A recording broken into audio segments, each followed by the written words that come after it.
অংশ। তবে এই অজ্ঞাত বিন্দু সম্পর্কে আপনাদেরকে জানাবো আমি আল মোহাইমিনুল খান। শুক্রবার সন্ধ্যা থেকেই ঢাকার মানুষের মনে এক কৌতূহল জন্ম নেয় চিরপরিচিত চাঁদের নিচে এক অজ্ঞাত বিন্দু নিয়ে। আসলে তখন পশ্চিমের আকাশে এক ফালি চাঁদের ঠিক নিচেই জ্বলজ্বল করছিল শুকতারা, অর্থাৎ একেবারে পাশাপাশি দেখা যাচ্ছিল চাঁদ ও শুক্র গ্রহকে। রাতের আকাশে এত মনোমুগ্ধকর দৃশ্য খুব কমই দেখা যায়। মূলত চাঁদ পৃথিবীর চারদিকে ঘুরছে বলে আমরা দেখি আকাশের গায়ে চাঁদ ক্রমশ পূর্ব দিকে সরে যাচ্ছে। এই সরে যাওয়ার পথেই শুক্রবার চাঁদ আড়াল করে ফেলল শুক্রকে, অর্থাৎ শুক্র গ্রহকে। আর যে জায়গা থেকে আড়ালের পথটা মিলে গিয়েছে সেখান থেকে দেখা যাবে চাঁদের আড়াল বা লুনার অ্যাকুলেশন। কাস্তের মতো পাতলা এক চিলতে চাঁদ যেন আরো বেশি লালচে দেখাচ্ছে।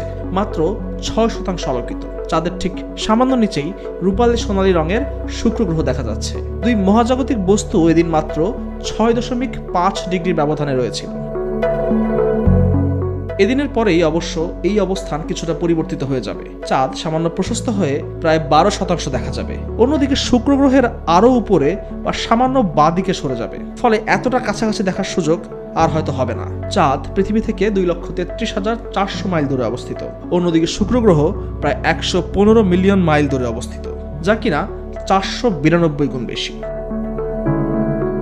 কিছু বৈজ্ঞানিক সূত্রে জানা যায় বিকেল 4:43 নাগাদ শুক্রকে চাঁদ ঢেকে দিয়েছিল, কিন্তু সেই সময় আকাশে সূর্যের উপস্থিতি থাকায় এই দৃশ্য তেমনটা দেখা যায়নি। তবে সন্ধে হতেই ঢাকার আকাশ পরিষ্কার থাকায় এই দৃশ্য স্পষ্ট দেখা গিয়েছিল এবং প্রশ্ন জাগিয়েছিল অসংখ্য দর্শকদের মনে। আল মোহাইমিনুল খান, নিউজ 24।